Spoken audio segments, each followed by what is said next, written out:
Good day, everyone. Today's topic, let's talk about the classification of motives.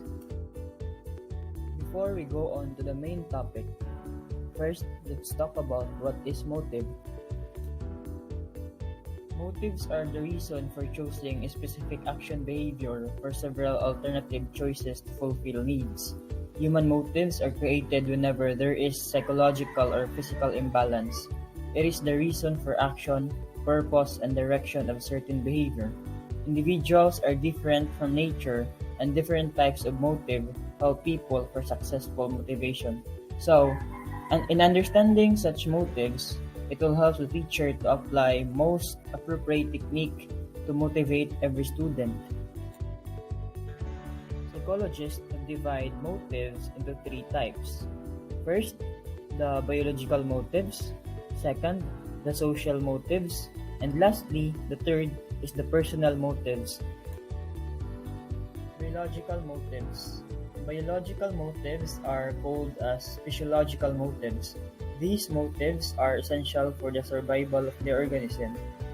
Such motives are triggered when there is imbalance in the body, and the body always tends to maintain a state of equilibrium called homeostasis in many of its internal physiological processes. So this balance is so very important for having a normal life.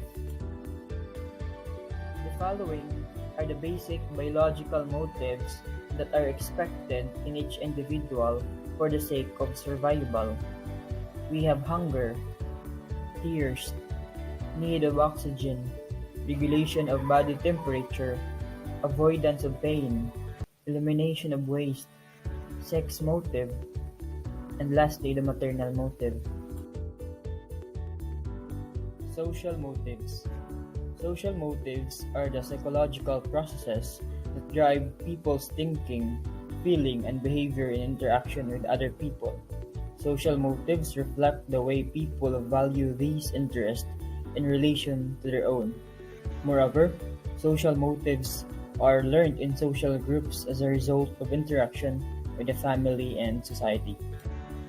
There are many social motives that are recognized by psychologists, and the following are some of the common social motives: achievement motive, aggressive motive, power motive, acquisitive motive, curiosity, and lastly, the gregariousness.